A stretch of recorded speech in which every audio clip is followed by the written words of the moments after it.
canal da Débora Bronze. Hoje eu vou falar aqui de um assunto, gente, muito sensível pra mim, tá? Que me deixa bem emocionada. Mas eu acho que é válido eu dividir essas informações com pessoas que podem estar passando pela mesma situação que eu passei, tá bom? Então, só pra vocês poderem entender, o ano era 2018. Eu estava grávida, eu tinha diversos exames para fazer, né, de pré-natal, e eu fui fazer esses exames, aquele padrão que a médica passa, né, aquela lista com vários tubinhos de sangue, etc. E por isso que eu sei que eu peguei toxoplasmose durante a gestação, tá? O que acontece? Muita gente aqui não sabe, tá? Toxoplasmose, eu vou até deixar aqui do lado para vocês poderem ver o que é a toxoplasmose, tá? Mas ela é um protozoário que, para uma pessoa adulta, ela pode causar febre, dor no corpo, como se fosse uma gripe, né? Inflamação aqui dos linfonodos. Mas em casos graves, ela pode ir para a retina e fazer um adulto ficar cego, tá? Só que assim, a chance disso acontecer não é tão grande, assim, não é uma frequência muito grande. Agora, para mulheres grávidas contraírem toxoplasmose, isso sim é um risco muito grande, porque é uma infecção durante a sua gestação. E dependendo em qual momento da gestação você pega, ele pode ter diferentes impactos na sua gestação. Você pode vir a ter o aborto, você pode ter malformação fetal, ou outras coisas podem acontecerem durante a gestação. Então, a criança, como tem uma formação fetal, pode afetar a visão, pode afetar a formação do cérebro, causando microcefalias, pode dar problemas no pâncreas ou no fígado, enfim. Obviamente, quando a gente recebeu essa informação, eu nunca vou esquecer, tá? O prazo para ver os exames era numa segunda-feira, mas eu entrei na sexta para ver se já tinha saído os exames. E aí eu vi os exames e aí eu vi lá um exame que estava muito diferente, tipo, que era o IgPM, né, e de toxoplasmose, e eu não sabia o que era, só sei que deu positivo e a referência que estava dizendo era para ser negativo. E depois veio o IgC, IgM e um monte de outras coisas e eu fiquei assim tudo confusa. Eu liguei pro meu marido e falei assim, amor, tem alguma coisa estranha nos meus exames. Mandei para ele os exames, ele pesquisou na internet, ele falou assim, ó, isso é grave, vamos ver o que a gente pode fazer. Na sexta mesa eu já mandei mensagem para minha médica, para minha obstetra, e ela falou assim, olha, venha agora aqui pro consultório para eu ver esses exames. Eu fui pro consultório, levei tudo para ela, e aí quando a gente chegou lá, ela falou assim, ó, é inegável que se tem toxoplasmose. O que a gente pode fazer é repetir os exames, porque vai que tenha tido algum erro no laboratório, é muito improvável isso acontecer, tá? Ela falou assim, vamos considerar que você realmente tem toxoplasmose, mas vamos repetir o exame em outro laboratório para termos certeza. Preciso dizer que aquele foi o pior final de semana da minha vida. Eu já tava de 6 meses, mais ou menos, se não me engano eu estava com 26 semanas. Eu pesquisei na internet os motivos que causavam a toxoplasmose. Eu identifiquei várias coisas que eu não sabia, tá? Então foi ignorância da minha parte, mas eu não sabia que poderiam causar toxoplasmose. Enfim, a gente já procurou um infectologista, que foi encaminhado, né, pela nossa obstetra. Não gostamos dele porque ele tratou assim como se fosse nada. Sabe? Ele falou assim, eu acho que é tal remédio que você pode tomar, procurei na internet pra ver, vou ver aqui num fórum de médicos qual remédio, qual é a dosagem para uma grávida, do seu peso, etc. Enfim, não passou segurança nenhuma, a gente saiu do infectologista mais assustado do que a gente tinha chegado. Aí foi a luta para procurar o bendito remédio, porque ele não é vendido mais em qualquer farmácia. Só a Drogaria São Paulo vendia esse remédio e não eram todas as drogarias São Paulo, eram apenas algumas. Eu moro em São Paulo, para quem não sabe, drogarias para que encontramos uma drogaria que tinha esse remédio. Mas o médico tinha dado uma receita para durar, eu acho que 3 meses, se não me engano, de remédios, mas eles não tinham esse remédio para tanto tempo. Então, e eles tinham que reter a receita, então eu tive que deixar a receita lá, sendo que eu comprei apenas uma caixa, que era apenas o que eles tinham disponíveis. E aí voltou de novo a luta para conseguir encontrar novamente esse remédio, porque eu não podia parar de tomar. Ele não impedia o bebê de ter má formação, ele simplesmente engrossava a placenta de tal forma que, para impedir que o protozoário entrasse, né, passasse pela placenta e infectasse o bebê. Então, na verdade, ele servia para impedir a infecção direta da mãe para o bebê. Só que enquanto isso, o medo prevalecia. Eu tive que repetir todos os exames pré-natais para garantir que o bebê estava bem. Tive que refazer o morfológico, ver questão do cérebro, formação, do pâncreas, dos olhinhos, de tudo. Graças a Deus estava tudo certinho. Eu nunca vou esquecer essa médica, ela era maravilhosa. Eu sempre gostei de fazer o pré-natal, o meu ultrassom com essa médica.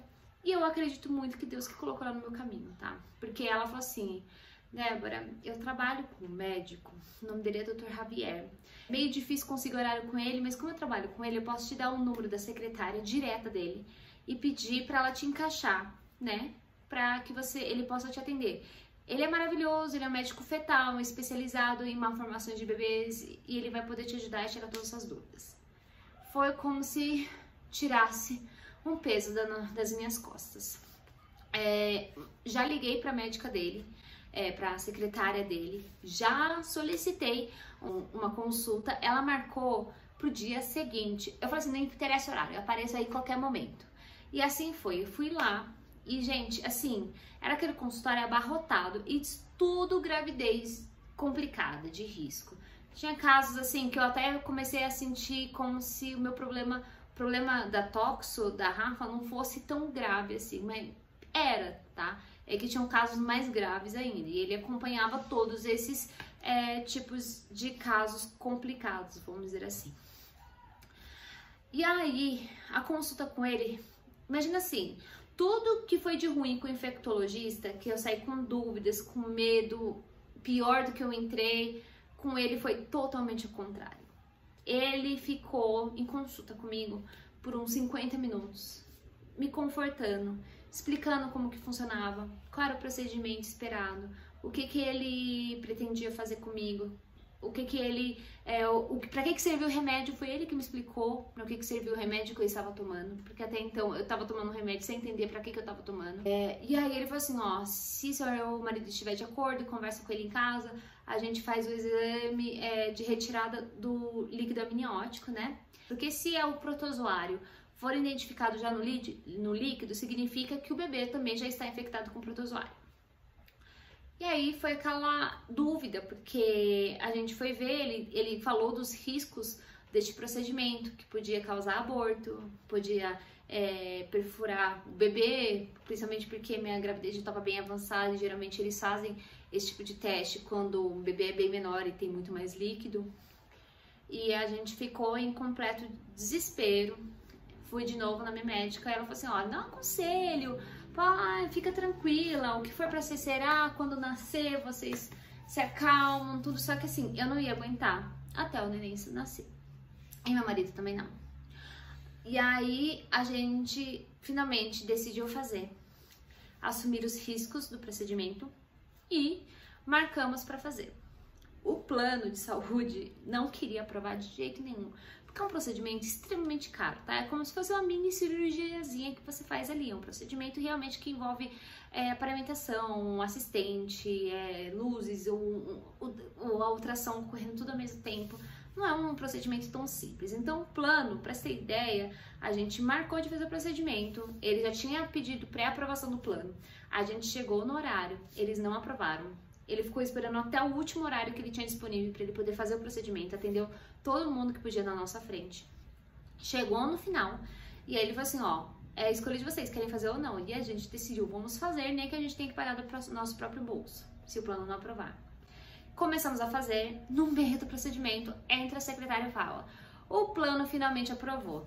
Não, até, né, de novo, saiu aquele peso das costas, porque afinal, seria 8 mil reais que a gente iria gastar nesse procedimento.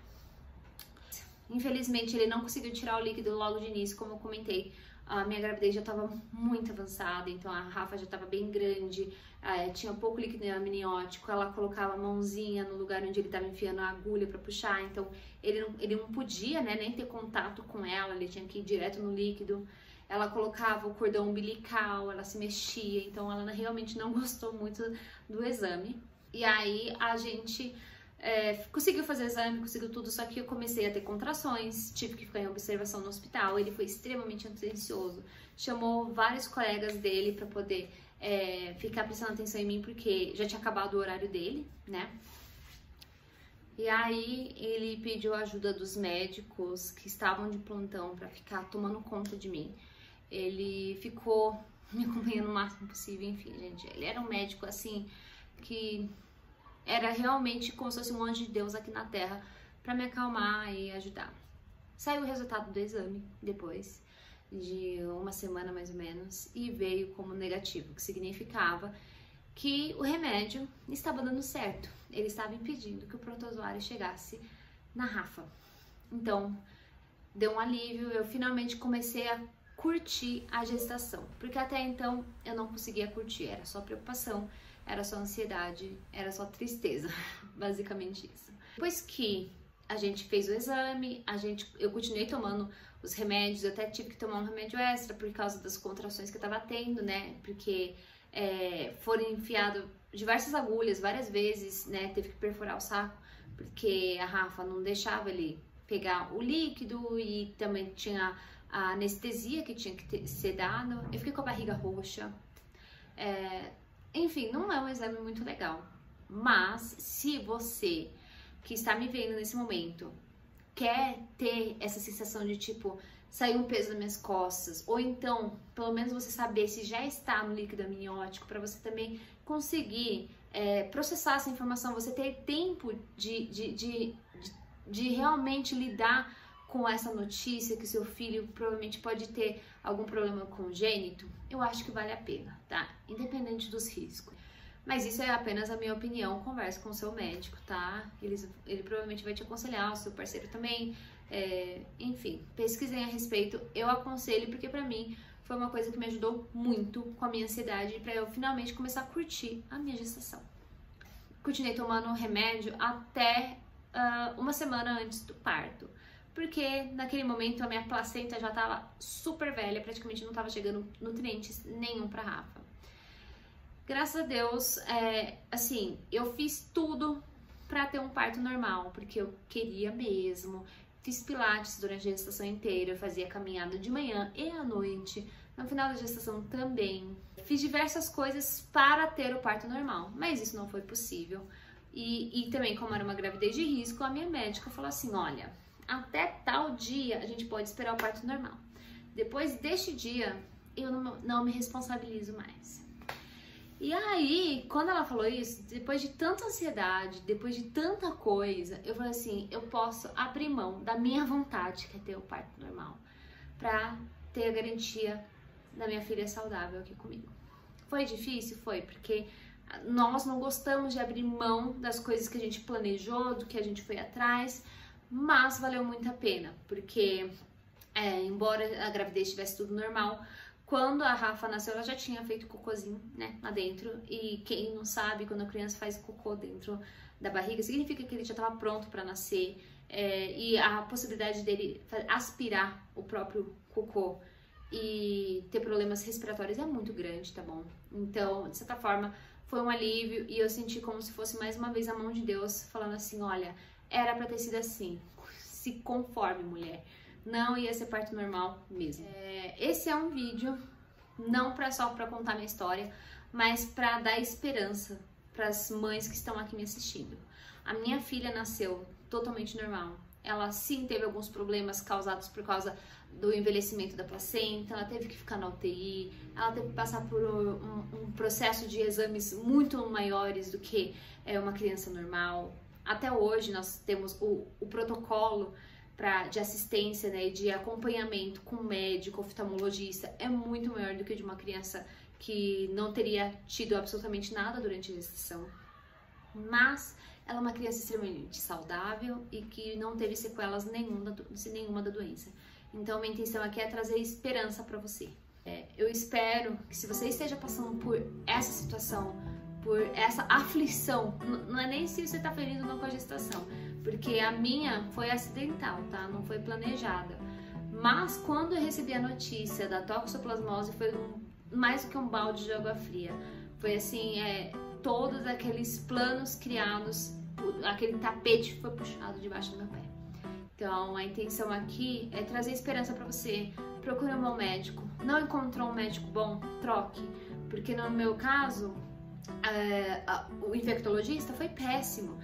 Eu me senti totalmente abandonada. Mas ore, busque a Deus e Ele vai colocar um anjo no seu caminho, assim como foi o Dr. Javier para mim, tá bom?